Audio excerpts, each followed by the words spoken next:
आखातातील संघर्षाचा आज 16वा दिवस. इराणने इस्रायलच्या उत्तर आणि दक्षिण भागावर क्षेपणास्त्र डागली तर अमेरिकेचाही इराणवर हल्ला.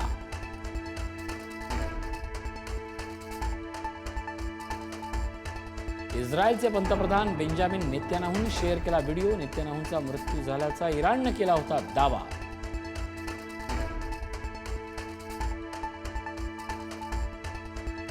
भारत आणि सौदी अरेबियाच्या परराष्ट्र मंत्र्यांमध्ये चर्चा. संघर्ष कमी करण्याबाबत दोन्ही मंत्र्यांमध्ये फोनवरून संवाद.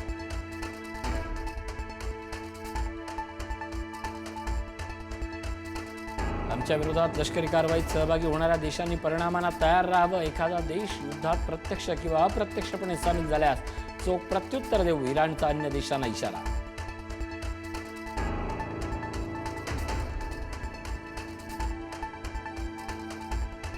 रशियाचे युक्रेनवर आठवडाभरात 1700हून अधिक ड्रोन हल्ले. युक्रेनचे राष्ट्राध्यक्ष व्लादिमीर झेलेन्स्की यांची माहिती. रशिया क्षेपणास्त्राच्या निर्मितीसाठी परदेशी घटकांचा वापर.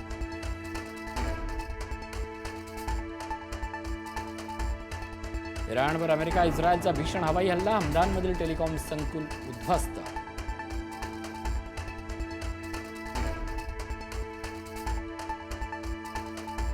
गेल्या 2 आठवड्यांपासून सुरू असलेल्या ऑपरेशन एपिक फ्युरीमुळे इराणची लष्करी ताकद ढासळली. अमेरिकेचा दावा.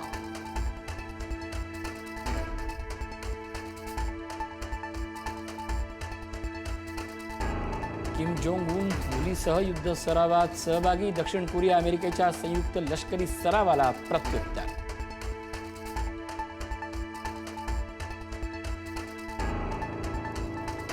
बारामती आणि राहुरीची पोटनिवडणूक जाहीर. बारामतीची पोटनिवडणूक बिनविरोध होण्याची शक्यता कमी. धनगर समाज सुनेत्रा पवारांविरोधात उमेदवार देण्याच्या तयारी.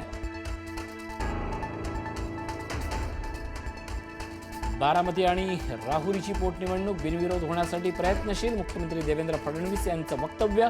मात्र निवडणूक लादल्यास लढण्याची तयारी असल्याची मुख्यमंत्र्यांची माहिती.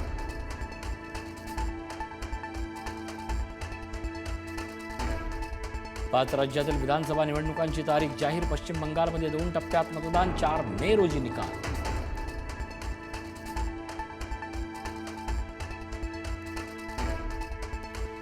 नेपाळ हिंदू राष्ट्र. नितेश राणेंनी तिथे राजकारण करावं. चांगलं शिकूया AI ची क्रांती. चला करूया MSCIT.